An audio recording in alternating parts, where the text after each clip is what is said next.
नमस्कार, सभी हैं अयोध्या राम जन्मभूमि के पास मौजूद हैं और कुछ ही क्षणों में यहाँ पे प्रधानमंत्री जी का रोड शो है। कहा जाता है लल्लू सिंह के लिए यहाँ पर प्रधानमंत्री जी रोड शो भी करेंगे और प्रभु श्री राम का दर्शन भी करेंगे। और यहाँ पर आप देख सकते हैं पूज्य संत लोग भी यहाँ पर मौजूद है। कहा जाता है प्रभु श्री राम की नगरी जो है हमेशा से राममयी रही है और चाहे प्रधानमंत्री जी यहाँ आए और उन्हें पूज्य संतों के द्वारा जो है शंख की ध्वनि के द्वारा, पुष्प के द्वारा स्वागत किया जाए और आरती उतारी जाए और आशीर्वाद दिया जाए कि वो विजय श्री को प्राप्त करें और जो उनका लक्ष्य 400 पार का है वो 400 पार यहाँ अयोध्या से पूज्य संतों का आशीर्वाद प्राप्त हो, उन्हें 400 का जो लक्ष्य है वो पूरा हो।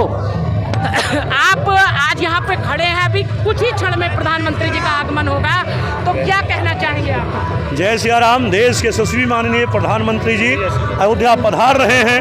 उनके स्वागत सम्मान के लिए परम पूज्य साधु संत तीर्थ पुरोहित समाज इस प्रकार से आतुर है जैसे मानो फूलों नहीं समाता है, क्योंकि जिस प्रकार से अयोध्या का विकास हुआ है, 500 वर्षों का जो विवाद था वो श्री कोर्ट के माध्यम से खत्म हुआ, राम जन्मभूमि का पुनः निर्माण हुआ। उसी के पश्चात अयोध्या में माननीय प्रधानमंत्री जी आ रहे हैं। आज फूलों से वर्षा करके उनकी आरती उतारी जाएगी, आरती भी सजाया गया है इस प्रकार से, क्योंकि जो परंपरा ताज और टोपियों का चला आ रहा सनातन धर्म में, जब कोई बहुत बड़ा कार्य करता है तो यह टोपी और ताज बनता है। आज हमारे राजा देश के भारत के प्रधानमंत्री जी ने जिस प्रकार से गांव से लेकर पूरे भारत शहर तक जो कार्य किया है वो दूसरा प्रधानमंत्री करने वाला नहीं था। और जो अयोध्या के लोकप्रिय सांसद प्रत्याशी हैं माननीय लल्लू सिंह जी, जिस प्रकार से अयोध्या के विकास के लिए कार्य कर रहे हैं, आज जनता उनको चुनने के लिए पूर्ण रूप से तैयार है। माननीय श्री लल्लू सिंह जी के लिए भी पूरा जनता तैयार है। 400 से पार जाएगा इस बार, अब की बार फिर मोदी सरकार। आप क्या कहना चाहेंगे और क्या आशीर्वाद देना चाहेंगे लल्लू सिंह जी को और हमारे प्रधानमंत्री जी को एक संत होने के नाते? देखिए, प्रधानमंत्री यहाँ आ रहे हैं और लगातार मुख्यमंत्री का भी लगातार आना जाना रह रहा है। इससे हमारी सभी जनता जागृत हो चुकी है और सभी लोग राममय के द्वारा हर लोग सुशोभित करके सारी जनता एक तरफ एक ही नारा लगा करके राम नाम का देते हुए भारतीय जनता पार्टी को पूरी तरह वोट देगी। यही हम उनका शुभकामना करते हुए जय श्री राम। जय श्री। इस बार ऐतिहासिक कहा जाता है 400 का नारा दे दिया गया है और क्या 400 पार जाएगी भारतीय जनता पार्टी? 400 ही नहीं, ये प्रभु राम जी की इच्छा रहेगी तो 500 पार भी कर देगी, क्योंकि ऐसा नहीं है।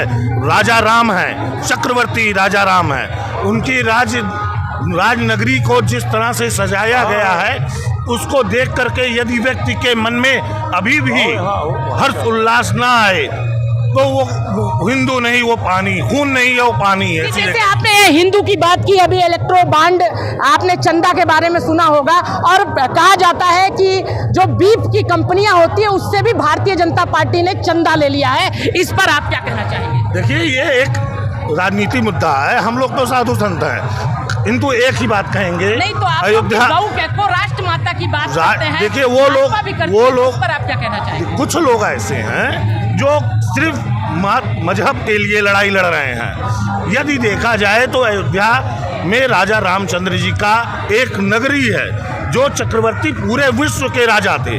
अगर उनको, हमारी गौ माता है, उनको अगर आप नहीं मान रहे तो मत मानो, पर इस तरह से दुष्कर्म अगर वो कर रहे हैं गौ माता के साथ तो कहीं ना कहीं उनका भी नाश होना है और हो भी रहा है। और देखिए, अगर जो गौ माता को नहीं मान रहा तो उसके लिए जैसे देव संत है, कहा जाता है संतों का आशीर्वाद जब देश पर होता है तभी देश जो है उन्नति प्रगति करता है। तो कहा जाता है महंगाई, बेरोजगारी और शिक्षा, स्वास्थ्य, ये सब मुद्दे रहेंगे कि नहीं रहेंगे? इस पर काम सरकार कर पाएगी कि नहीं कर पाएगी? क्या आप कहना चाहेंगे? देखिए, इस समय जो कार्य हो रहा है भारतीय जनता पार्टी कर रही है, जगह जगह एक अलग तरीके से राम नाम का लूट मचा रही है और लोग लूट भी रहे हैं। जिस तरह से अभी रामलला में दर्शन करने आए श्रद्धालु को पूरे 1 महीने तक का निःशुल्क रहना, खाना, आना जाना फ्री था। यदि व्यक्ति अभी भी नहीं समझ पा रहा तो उसको भैंस के आगे बीन बजाओ भैंस करीब हो रहा है। जो नहीं समझ, जी हम लोग, हमारा नाम है महंत सूरत दास। राम निवास मंदिर, रामकोट, अयोध्या। तो यहाँ पे पूज्य संतों ने कहा राम नाम की लूट है, लूट सको तो लूट, पाछे फिर पछताओगे जब प्राण जाएगा छूट। और यहाँ पे कुछ महिला बहनें भी मौजूद हैं और बड़े उमंग में लग रही है और बड़े उत्साह में है और कुछ ही क्षण में प्रधानमंत्री जी का आगमन होना है। क्या कहना हम चाहेंगे? लोग बहुत भव्य स्वागत के लिए उनके प्रतीक्षा कर रहे हैं जी। और तन मन धन से आपकी बार 400 पार होगा। आप क्या कहना चाहेंगी? हमें बहुत अच्छा लग रहा है। 400 के पार, 400 का पार कराएंगे आप लोग? हाँ, लल्लू सिंह को चुनेंगी? किसको वोट करेंगे अपनी? मोदी को। सरकार होगी और क्या। आप बाबा जी क्या कहना चाहेंगे? हम लोग बीजेपी को देंगे, हमेशा से देते आए, जनसंघ से देते आए, आज भी देंगे। जी। आप क्या कहना चाहेंगे? किसके प्रचार में आई हुई है? हम लोग नरेंद्र मोदी जी के, भारतीय जनता पार्टी के। जी। तो भारतीय क्या जनता कहना चाहेंगी? एक महिला होने के नाते, महिला का कहा जाता है किचन से बहुत जुड़ा संबंध होता है, तो महंगाई को लेकर क्या कहना चाहेंगी? महिलाएं देखो भाई, सुविधा मिलेगी तो महंगाई तो होगी जी। कहीं भी हो, अगर विकास हो रहा है तो महंगाई होगी। हाँ। बाकी नरेंद्र मोदी जी का काम है, हम लोगों का काम है उनके दिखाए हुए रास्ते पे हम यहाँ लोग लोकसभा में किसको वोट कर रही हैं? हम लोग लल्लू सिंह को करेंगे वोट, और किसको करेंगे? जी। लल्लू सिंह, नरेंद्र मोदी जिंदाबाद जिंदाबाद। तो इस प्रकार से यहाँ पर जो महिलाएं हैं उनका मानना है कि आप सुविधाएं लेंगे तो महंगाई बढ़ेगी, और उस सुविधाएं के साथ साथ यहाँ के जो महिलाएं उनका सोचना है कि हम लोग इस बार भी जो है अगर मौका हम लोगों को मिला है वोट करने का तो हम लोग प्रधानमंत्री के रूप में नरेंद्र मोदी जी को ही देखना चाहेंगे।